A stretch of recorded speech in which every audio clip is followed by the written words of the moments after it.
I have always had a soft spot for the dark and creepy. Growing up with 80s and 90s entertainment ensured that the dark, creepy, and a little weird were plentiful in movies and cartoons. Watching The Dark Crystal on repeat until the VHS tape wore out kind of explains a lot about my personality. It takes a lot to actually scare me, especially now that I'm an adult, so when multiple people started telling me about the video game Little Nightmares, I was pretty intrigued. After playing enough games that I got the hang of, jumping and moving, stuff like that, we decided it was finally time to play Little Nightmares.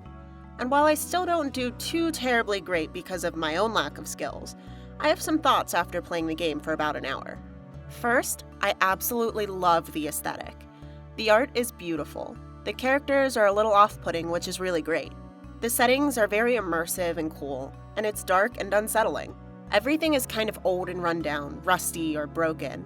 The lighting is rather magnificent. There is occasionally a light source from a window or a lantern, but for the most part it's the light the character carries, which adds to the spooky vibe of the game.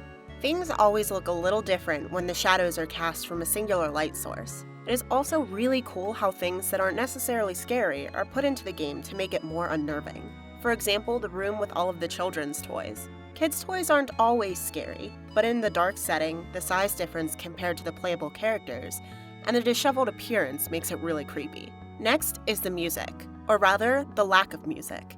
Things are always a lot scarier in my opinion when there isn't a soundtrack backing it up. Now the game isn't soundless. It has a series of different ambient sounds like dripping rain, things falling over, and feet tapping on the floors.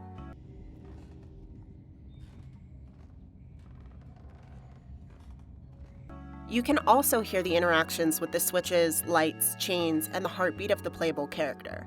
These types of soundtracks really get your heart pumping because you are constantly waiting for something to happen, hyping up the suspense.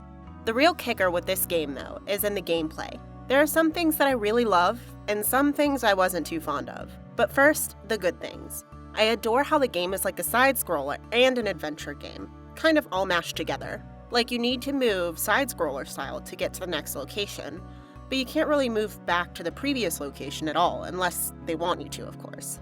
But in the rooms you go into, you can move three-dimensionally in the game. There isn't a whole lot of need for camera controls. If you've seen me play American McGee's Alice, you'll know I'm not good at camera controls. I enjoy that it feels kind of like a covert mission. There isn't a battle or a fight that needs to go down, but rather just avoid the bad guys. I wasn't really a fan of the no clues aspect.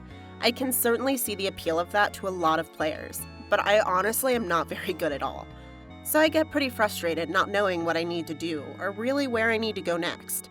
I am the type of player that needs a tiny bit of hand-holding, a sort of clue that tells me where I need to go. But the aspect of the game that I hate and love at the same time is how easily the character dies. She fell a small distance and died. She slid through the door, dead.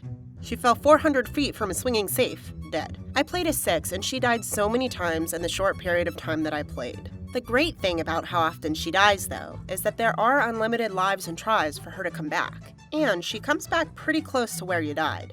Overall, I really enjoyed the game, especially when it got going. I am excited to see where it goes. I've been told I didn't get to the super scary parts yet, and that is very exciting to me.